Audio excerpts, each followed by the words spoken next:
The excretory system eliminates waste from the body and is sometimes called the urinary system. Homeostasis is the body's attempt to maintain a constant internal environment.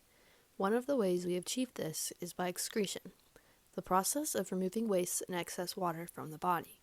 This helps the body maintain its major functions. The major functions of the endocrine system are to balance water levels by the kidneys adjusting the concentrations of the urine to reflect the body's water needs. It also removes waste in our bodies in the form of solids, liquid, and gases, better known as feces, urine, and carbon dioxide. If these wastes were to build up in our body, they would become toxic. Lastly, the endocrine system also controls blood pressure. The kidneys are an organ that monitors blood pressure. When blood pressure is high, the kidney can help reduce blood pressure by reducing the volume of blood in the body. On the other hand, when the blood pressure becomes too low, the kidneys produce more concentrated urine, which allows more water to remain in the blood. Aldosterone, produced by the adrenal glands, is a key hormone in regulating sodium and potassium levels in the blood. It signals the kidneys and colon to increase sodium reabsorption in the bloodstream and potassium excretion in the urine. This process helps maintain the right balance of electrolytes, which is essential for proper bodily function and blood pH. Major organs of the excretory system. The kidneys are a pair of bean-shaped organs on either side of the spine, below the ribs and behind the belly. Each kidney is about 4 or 5 inches long, roughly the size of a large fist. The kidney's job is to filter blood to remove many different wastes, control the body's fluid balance, and keep the right levels of electrolytes. The filtered blood goes back into the body. Secondly, waste gets turned into urine, which is then collected in the bladder. The ureters are 2 narrow muscular tubes that connect the kidneys to the bladder. They facilitate the movement of urine, a waste product formed by the kidneys, from the kidneys to the bladder for storage. The bladder can hold up to 2 cups of urine. The ureters contain smooth muscle contractions within the ureter walls, better known as peristalsis, which propel urine downward, away from the kidneys. They are a one-way tube. They do not allow urine to travel back up into the bladder. The bladder stores urine until excretion. It's a reservoir storing urine produced by the kidneys until it's time to urinate. Then it contracts to expel urine through the urethra. The bladder also plays a role in continence. It allows individuals to delay urination and control when they empty their bladder. About every 10 to 15 seconds, small amounts of urine are emptied into the bladder from the ureters. The urethra releases urine from the body. The urethra's primary role in the endocrine system is a conduit for urine. In males, it is semen, and it also contains endocrine cells that act as sensory receptors. Urethral brush cells and perineurons continuously monitor the mucosal surface, especially for the pathogens entering via external urethral office. The urethra is surrounded by sphincter muscles that control the flow of urine, preventing leakage. The urethra is longer in males than in females. Other excretory system organs. The lungs remove carbon dioxide and water vapor during respiration. The lungs are the primary organs for respiration, responsible for gas exchange. During cellular respiration, cells produce carbon dioxide as a waste product. This carbon dioxide is transported in the blood to the lungs, where it is then exhaled out of the body. This makes them an important part of the excretory system. The liver breaks down toxins like ammonia into urea and helps detoxification. Detoxification is when the liver filters all of the blood in the body and breaks down poisonous substances such as alcohol and drugs. It also breaks down various substances, including bilirubin, which is a waste product of hemoglobin and catabolism. When the liver cannot get rid of this, as an adult or adolescent, this usually means you have liver failure and turn a yellow color, or best known as jaundice. The liver filters blood, breaking down harmful substances and converting them into waste products that are then excreted through bile or urine. Sweat glands release excess water, salts, and small amounts of urea through sweat. Sweating allows your body to cool down by maintaining homeostasis. There are two types of sweat glands. First, the eccrine glands are the most common type, which are found throughout the body and are primarily responsible for thermoregulation by producing clear and watery sweat. Second, the apocrine glands are larger and deeper glands, mainly located in areas like the armpits and groin, and produces thicker, milky sweat that can become odoriferous when bacteria breaks it down. The nephrons are the functional units of the kidneys.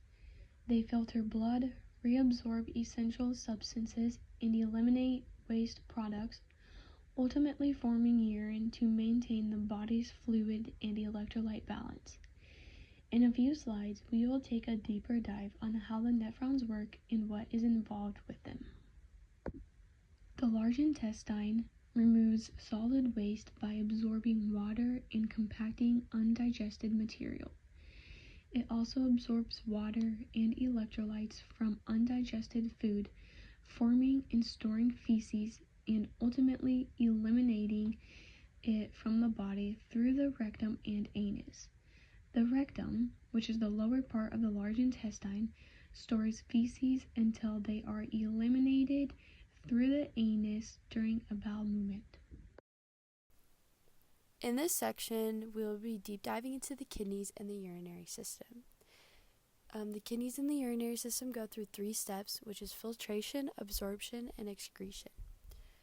The first step, filtration, is when the glomerulus filters blood, waste, and water and enter the renal tubules. As blood flows into each nephron, it enters a cluster of tiny blood vessels, the glomerulus. The thin walls of the glomerulus allow waste such as urea and creatine and water to pass from blood into the tubule. These waste and water make urine. Larger molecules such as proteins and blood cells stay in the blood vessel. The next is reabsorption. Needed substances, especially water, return to the blood. A blood vessel runs alongside the tubule. As the filtered fluid, which is now urine, moves along the tubule, the blood vessel near the tubule reabsorbs almost all of the water. It may also absorb back minerals depending on the conditions in the body at the time. The last step is excretion, which is when urine exits the kidney to the bladder. Urine exits the tubules in the kidney through the ureter and into the bladder.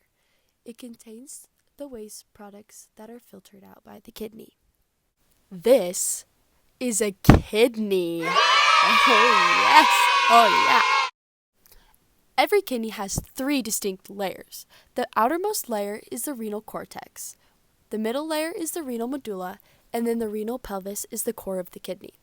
The renal pelvis is a funnel-shaped tube surrounded by stomach muscles that uses peristalsis or involuntary muscle contractions, similar to the digestive system, to move urine from the kidney to the ureter, which makes its way into the bladder. The main goal for the kidney is to filter blood. Your kidney can even hold 20% of your total blood volume at one time. This photo depicts the renal artery and the renal vein, which are showed by red and blue paper in our diagram. Oxygenated blood enters the kidney through the large renal arteries. The renal arteries branch off into different parts of the kidney, ending in many capillary groups. The kidney is full of millions of small filtration systems called nephrons. The nephrons filter the blood in 3 steps. These 3 steps are glomerular filtration, tubular reabsorption, and tubular secretion. The circle thing at the top of the nephron is called the renal corpuscle, which is then followed by the renal tube. The outside of the circle is called the glomerular capsule, known as the Bowman's capsule. The inside of the capsule is called glomerulus, which looks like a tangled ball of yarn. This is where filtration takes place. The glomerulus allows for waste to flow through, but blocks bigger molecules like blood cells and proteins, so that they stay in the bloodstream and flow out through the vasa recta, which is connected to the renal vein. Like your small intestines, the twisty tubules serve a purpose. The curves allow for more time and space for useful things to be reabsorbed into the blood. The first piece of the tubules is the proximal tubular, which drops into the loop of Henle, then finally into the distal convoluted tubule. After the last tubule, it is pumped into the collecting duct that goes into the medulla, which makes the waste urine. After urine is made, it travels through the ureter and collects in the bladder.